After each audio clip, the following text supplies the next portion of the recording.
Hey everyone, and welcome to Almost Cancelled. I am Peter, that is Connor, and we are going to talk about Philip K. Dick's Electric Dreams, Season 1, Episode 1. It's called The Hoodmaker. I guess we'll start spoiler free, because it's kind of a weird situation because it's a first episode, but it's also an anthology, so technically we should probably do a small spoiler free section for every episode, just because it's the nature of the show. But it's a sci-fi anthology show, where each story is based on a Philip K. Dick novel or short story or something along those lines. And this first one is set in a sort of retro future that is kind of, I don't know if it was retro future when it was written. It might have just been the future envisioned at the time. But because, we're making it now. I don't think so, because part of the whole thing is that it's all about there's these telepaths. Some of them are born as telepaths. Yeah. And there's no advanced technology for long distance communication anymore, so they rely on these telepaths to have that. So it kind of been the vision of the future even at the time. Oh no, that's not what I mean though. Like I'm not saying it's the vision of it. It's still set in the future though. Yeah, definitely. Yeah, but what I mean is no, there's no modern technology in it at all. Like Yeah. it's as if it was made when it was written, like back whenever. Yeah, okay. And this is what they envisioned because they didn't predict iPads and things like that. There's not even phones. No, there is no phones because they're perhaps outdated. But like that's what I'm saying is it's a retro future because there's nothing in it. Like everything is made as if it was envisioned at the time. Yeah, kind of idea. got ya. But yeah, so it's a world where telepaths are a normal thing. It's kind of X-Men in a sense where some people are just born with telepath abilities. They're called teeps. That's kind of not a full-on slur, but it doesn't seem to be a word they like very much. It's kind of what everyone's agreed to call them, but Yeah. it's it's kind of the official term because it's just saying telepath makes people uncomfortable. So we see that politically this is a big thing. Like people are like for them, against them. A lot of regular people are scared of them. They don't want to have their minds read. Natural. You expect that. And the story here is that our main characters are one is a cop, Agent Ross, and then he is partnered up with a telepath named Honor, who and they're our main characters. And I'll be honest, for a good chunk of this episode, I was thinking, so when is the rest of the first season on Fox? That's a fair point. Because their thing, of course, is the buddy cop show where one of the partners is different in some way, and it's been as simple as they're a single mum to the extremes of they're a robot. It's been everything in between those two things. Yeah, it has. So it was cracking me up as I was watching it. I'm like, oh, when's the? This almost was a pilot for a show that's going to be on Fox.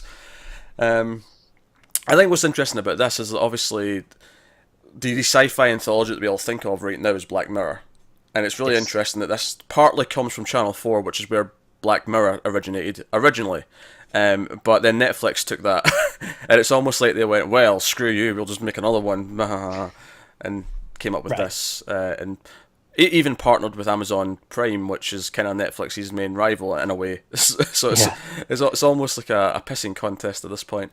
And I suppose the question is, I mean, it's hard to say fully because you can't really judge the quality of an entire anthology based on one episode, but we can at least start to maybe look at, does it measure up to Black Mirror, if we're going to compare it to anything? Yeah, and like I say, you can't really judge by one episode, but they choose their first episode very carefully with an anthology. I think they do to a point, but I actually think they intentionally don't put their best one first. No, not the very best, but they want one that's good enough to hook them and bring them in. But and it can't be something too weird for the most part. For the most part. Yeah. But so we can look at this one and sort of see how we feel about it. Obviously, I'm a fan of future stories, dystopian stories. A lot of the themes that it's playing with, I can get into. I think my first observation about the quality of the show would be that it's in this weird place in the middle between two ends of the spectrum. There's parts of it that feel very highly produced and feel very kind of like, all right, okay, I'm really liking the style that it's doing here. It's got that retro future look to it, which is quite cool. But then there's other times where I'm like, this directing does feel a lot more TV than, say, an episode of Black Mirror does. right? And this is a problem where is this just this episode? Like, is it just this director, or is that going to be something that's consistent? Yeah, but at the same time though, it feels like TV, and that's a weird thing to say. I know we're talking about a TV show, but what I mean is a lot of TV now has gone beyond what TV directing feels like, and they just feel like Yeah. movies. Like, and Black Mirror, if we're comparing it to that, is the obvious comparison. That achieves that pretty consistently. Whereas this, it's kind of hit and miss in that sense in this first episode. That Mm. doesn't mean to say it's bad though, because I think for something that feels like TV, it feels like pretty highly produced TV anyway. Yeah, it's quality TV still. Am I making sense? Am I making any sense with No, this? you are, because there's it's not quite prestige TV, which is Yeah, these other ones that you're referring to, but it's just very good produced TV still. yeah, but there was definitely elements about it that made me feel like, no, I'm watching a TV show Yeah. rather than something that's maybe a bit more high caliber. Um, but yeah, but did we enjoy it? I guess that's the question. I'll ask you: did you enjoy this episode? I did, yeah. I didn't love it because I mean I think there's a few things like you say, even just down to it feels like TV. There's a little bit of a disconnect almost with what I'm expecting, but I still did enjoy it quite a bit. Yeah, I liked it as well. I think again, didn't love it. I think I like what it's playing with. I thought it took a little while to get used to the main character. I'm just not used to the main cop, who's the bit of the rogue, being Scottish. So that was kind of weird. It was weird for me too because obviously I've seen him in a few things, Game of Thrones, Yeah, Cinderella, and I'd never heard him with his Scottish accent. I know he is Scottish, but I'd never heard him with the accent before, so it took a minute. yeah. I do like that we don't know what city this is. They're in this futuristic kind of industrial looking city. We never really know where. It's kind of left vague intentionally, and I like Yeah, that. There's there's things like that I quite like the world building, but there's other little things like some of the side characters feel kind of underdeveloped. I think part of the reason why it feels more TV than say some other stuff does is that it feels more conventional in the way that it's plotted. But what I mean by that is it like Joe and I was joking it felt like a pilot for a TV show. It actually kind of does in a lot of it does. ways. Yeah, I think that I was just going to say I think you accidentally hit the nail on the head with that. In that it's the way it's paced, and you were just talking about side characters being undeveloped. There is a lot of side characters, more than you Yeah, would usually get in this style of show in an anthology. yeah, and you feel like you don't really need them, and you could devote that time to just further developing the main characters or a bit more Right. style So it maybe. instead feels like you say, this feels like okay, where's the rest of this show now? Now, I don't think the ending feels like it's a pilot. The ending feels definitive. No, this is meant to be the ending of the story. Right. But everything up until the last like a minute feels like Yeah, it's setting up a definitely. show.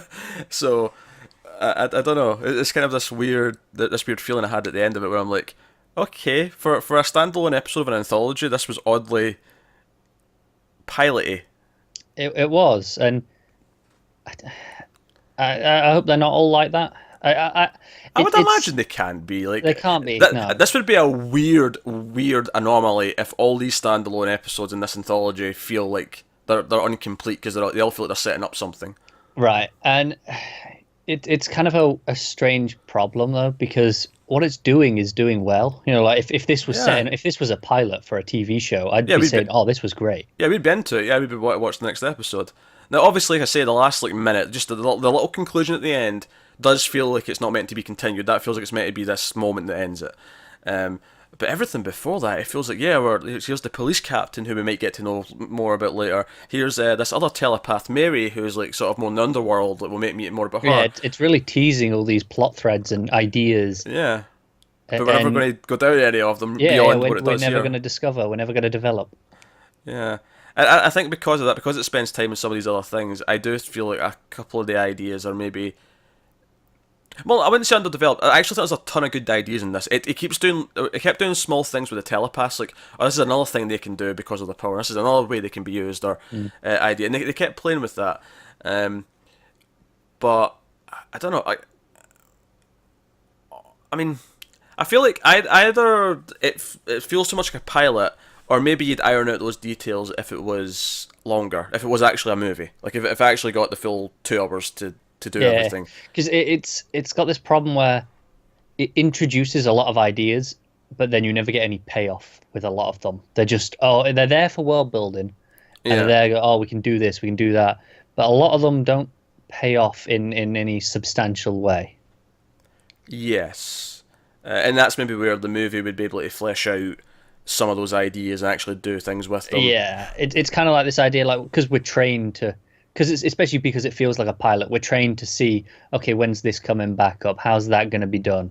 Yeah, and we know it's not. Like the whole time I'm watching, I know that it's not that. I know it's a standalone thing, but right, it feels like it's not. Yeah, it's strange, isn't it? But at the same time, I was really enjoying what it was doing. Oh no, I was too. I thought both characters were interesting enough. It was kind of, slowly showing me kind of things that worked in this world. Like, right at the start of the episode, I was almost ready to come into this review complaining that the first 10 minutes, I was like, well, what exactly are they protesting? What's going on? What's happening? But gradually, as the episode went on, it made it more clear and clear through context rather than just flat out saying things. And I appreciated that. I actually like that more. But I'm just so used to TV shows feeling the need to just tell me. Especially in a pilot where it's typically an info dump. Yeah. But sure enough, throughout the episode, I got those answers through context, or in some ways, because I think at the end of the episode, there's a kind of a twist that I think falls flat. Yeah. And it was probably the weakest. I think that's when the episode kind of lost me a little bit. Is like I was really kind of into it. I was into the world building. I was into seeing the shots of the city look great. I was into discovering these two characters. I was into discovering what the telepaths were about, what they could do, how they were used in different ways, both legal, illegal, all these different things. But there's a moment where the ending just feels kind of rushed because it is only 50 minutes or whatever it is. Yeah, and I think the twist is a bit overly telegraphed, to the point where when it was revealed as a twist, it was almost like, oh, this is meant to be a twist. Also, part of the reaction didn't play for me, and I'll talk about that in a minute when we get into spoilers. Okay. Which I guess we're going to go into now. I feel like we've done the spoiler-free section. I think it's clear to say it was definitely worth watching. Oh, it was. Yeah, it's definitely worth checking out. I think maybe Black Mirror, which is typically consistent of being extremely good, has maybe spoiled us to the point where we're not prepared for something like this, which is we don't rate episodes at the end. Maybe we should. I don't know, just for consistency's sake. But like, this would probably be like a 7.5, an 8. Whereas Black Mirror, like the typical like 8.5s, 9s, or 9.5s, sometimes more, and maybe once or twice, maybe even a 10. Like that's how good Black Mirror typically is. Then you get to Hated in the Nation, and it's it's 6. 6. Or actually, it was Men in Fire. I meant to say Men in Fire is the real low one. Yeah. That's like down to a 5. That episode, but like. So I just that's kind of where we are with it. Yeah. So spoilers then from this point on for the first episode, The Hoodmaker, which I did appreciate this mystery with the hoods, like the whole idea that someone was making these hoods that could block the telepathy. I liked it for 2 reasons. One, I liked it looked kind of creepy. It looked like a horror movie villain mask.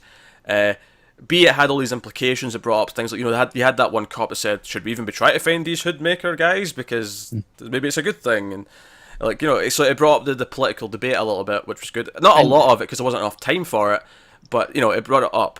And then the other thing, go on. The final thing I really liked is when she herself, when Honor herself, puts on the hood, because she talks about all episodes. She's talking about how it's really noisy. You learn to filter out, but I want to move to the country or something where it's quiet and I don't have to hear it all the time. And she puts on the hood for like a minute, and it's just everything goes quiet, and she's like, for the first time in her life. It's this great reversal on, usually the idea is, this is a scientific development for, medical reasons or whatever, and then it gets weaponized. Whereas this is the reversal on that, where it's clearly meant as something to target these people. It's defensive. It's anti something rather than being pro something. But then she uses it, and it's like, oh no, this is a positive thing for us. Yeah, that's going to have a purpose. That's going to give them respite. Maybe you get the material and coat your entire house in it, so when you go home, you don't have to hear the voices outside. I don't know. So I really like that moment. That moment played really well for me. That's just some of the stuff in the episode that was really working. Definitely. But let's talk about so all episode, they keep bringing up that she's like her kind are forbidden from reading the cops, right? That's just an outright law, and you'll just you're just guilty if you immediately do that. And he at one point they kind of have like a fall in love thing. The romance did feel a little bit rushed, which again is maybe the thing that could have been fleshed out. The symptom of only having so much time. And again, if they'd maybe cut away from some of these side characters, we could have developed this a bit better. I like cut the side characters, and I don't think the side characters in and of themselves are bad though, which is why it's almost a compliment to say, no, this is good enough for a movie. You could have made a 2-hour movie out of this. Right? No, that's the thing. The side characters, they're interesting. What's there? It's just they don't do enough really with the side characters, and it means that because we've only got a limited amount of time, we're then having to rush the relationship in other aspects here, whereas if we take away the side characters and develop on this more, maybe it would have been better to be a bit more focused. Yeah, so they eventually end up back at his place, and they're bonding after some doing some crime scenes and whatever they do, and actually there's a nice thing where the episode opens with her in like a river watching like a guy and his son fishing, and there's no context for that at the time. It's just this kind of serene imagery before we go into the episode, and it comes to the title, which I like that I presume it'll do that each episode. We'll actually get the title of the episode as a sort of moment, like here's the title of this one. Yeah, it was nice. But you find out when in his apartment that there's a picture of him and his dad fishing when he was a kid, and you find out, oh, that's him. This was her inside his head, which I got from as soon as I learned there was telepaths in the episode. I went, okay, that was her in someone's head. That was in a head moment, but whose head? But it was learning who that was the moment. Yeah. And I was like, okay, that's nice, right? Okay, that's given me, so it's becoming something that's important later on, and he lets her in, and she sort of looks in as he's sleeping. But as we find out later, that the twist is that he actually has a natural defense. He doesn't need a hood. He can actually block her. He can just do that. And this river thing is almost like the not fake memory, but it's like here's the thing I'm okay with you seeing at the front, so you don't notice that I'm blocking you. Right, and it's the idea that it's kind of like the current is what's blocking her. She can't if she could walk through it, then she could see more. Because that's what happens when he eventually lets her at the end. Is she actually walks up the river and gets past.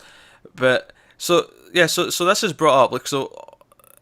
I think Mary's pretty underdeveloped because we see her in a few different things. She seems to she goes from being scared to like this radical person who's leading like the extreme telepath movement really quickly, and it felt I almost had whiplash with how quickly her character progressed.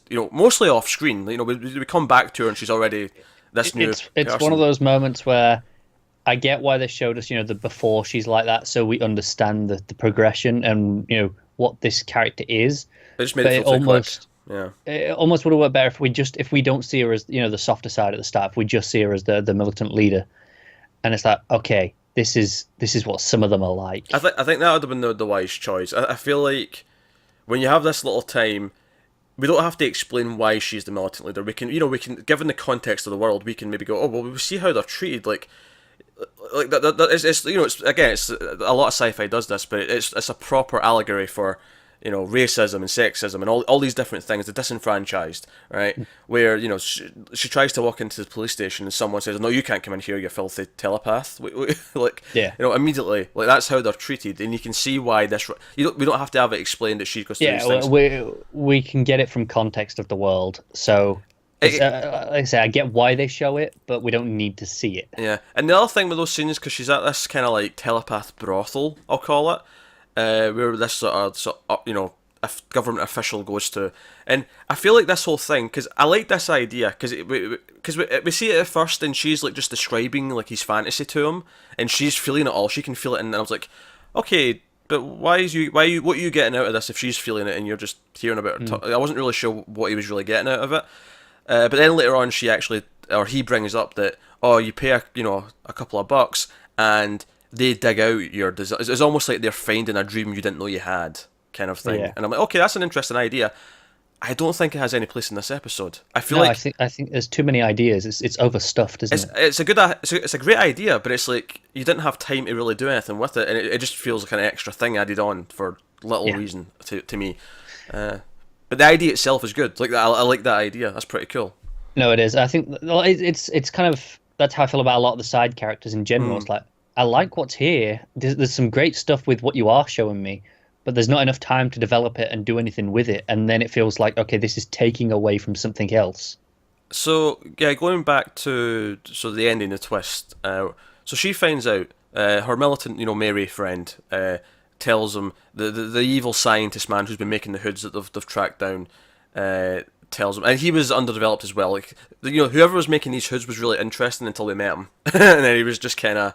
Oh no, yeah, no, that's fair. Yeah, I almost kind of wish we never met him. Like, he just remained a mystery. Again, given the time, I feel like but he brings it up as well. Oh, you're special. You have this immunity, and then Mary brings it up. Yeah, he's got immunity. He's dangerous to us, and he admits it. And Honor just kind of freaks out and gets really mad at him, and I didn't really understand why. Now, admittedly, later on we find out there's a bit more to it that she should be angry at, because he, agreed with his captain that, oh, I'm going to get close and find out what she knows. He was playing her, at least to begin with, right? That, absolutely, right, that's something she should be upset about. But I never really understood why she was upset just at the idea that he was immune and didn't tell him, because I'm like, what does it change, really? What does it actually do to you? It was especially strange given that she'd noticed the silence, because this is why I say it was really overly telegraphed. Like, it was like 3 times she said this. It's like, okay, I get it. He's not being read. Yeah. And it was like, this is a nice thing for her. She's enjoying it. Why is this suddenly a massive problem? Yeah, she liked it. That's a good point. She liked it. And the thing is, like, now it turned out he did know this. He did know he couldn't be read. But what if he didn't? Would you still be mad at him? Like, why? Yeah, she didn't give him a chance to explain. And even if he didn't tell her, like, it doesn't actually change it. You're not meant to read them anyway. So right, he actually brings up a good argument where he says, you have secrets and I have secrets. Everyone has secrets. That's the whole point, that we just want to have our secrets. We don't want to be read at every minute of the day. But at the same time, she's like, yeah, I don't want to be reading everyone all the time, because she's enjoying the silence. So it's like, this seems like a good thing for her, at least on surface level to me. Yeah, I never understood. I mean, I get maybe being a bit miffed. Oh, I thought we were getting close. Why didn't you tell me? I mean, I get it a little bit, like, Yeah, but you didn't trust me, but it feels like this is.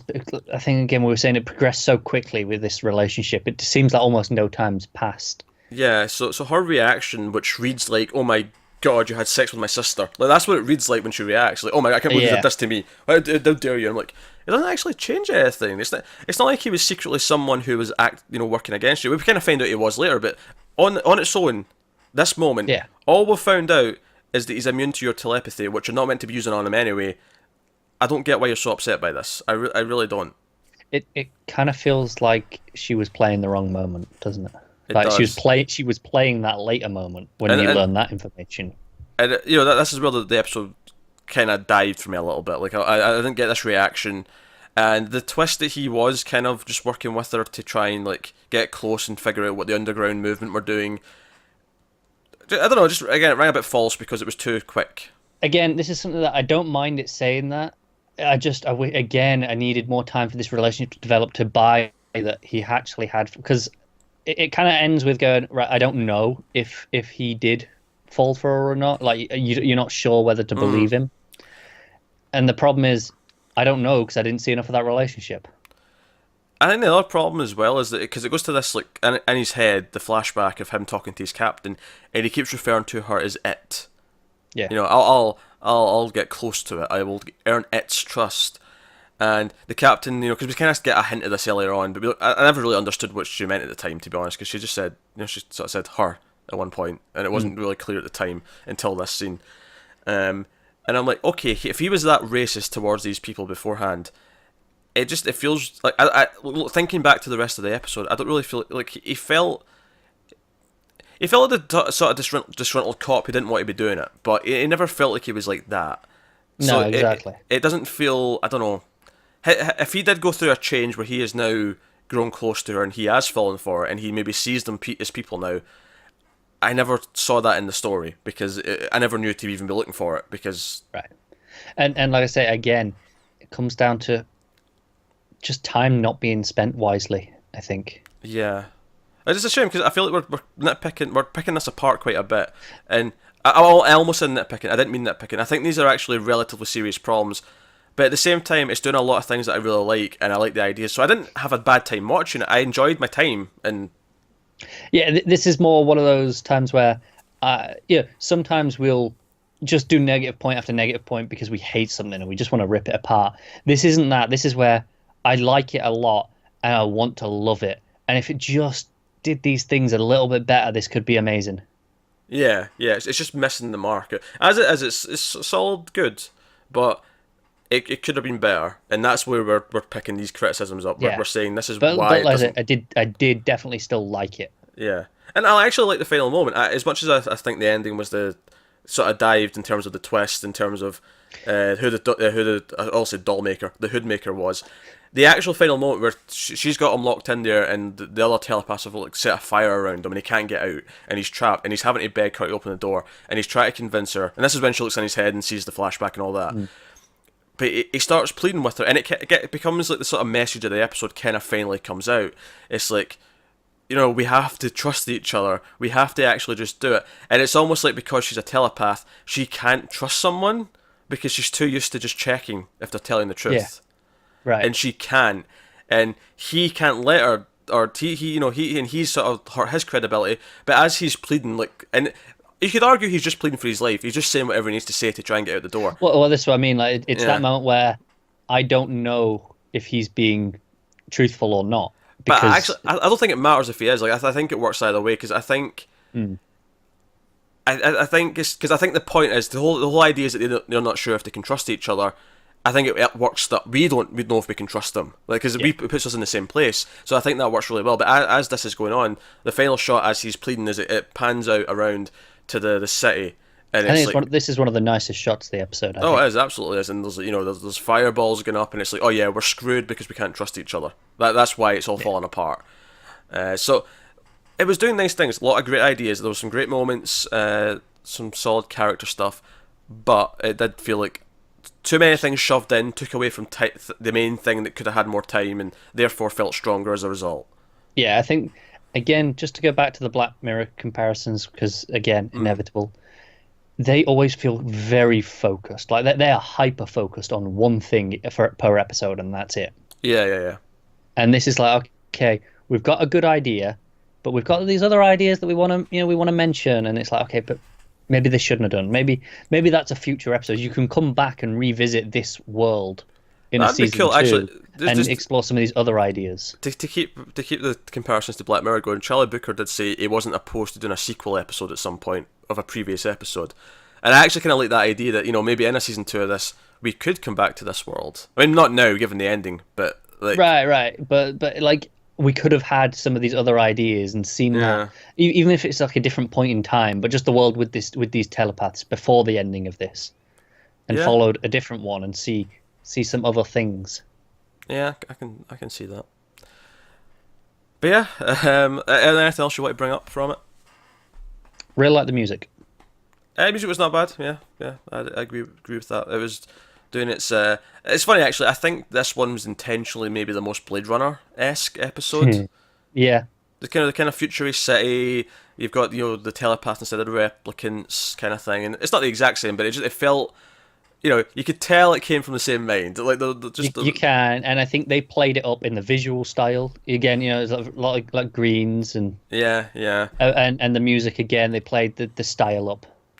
Yeah, so I think that's why they picked this one first, because we've got a new Blade Runner movie coming, and I guess it makes sense to just a little bit of synergy, isn't it? It's kind of just cross promotion, even though they have nothing to do with the movie.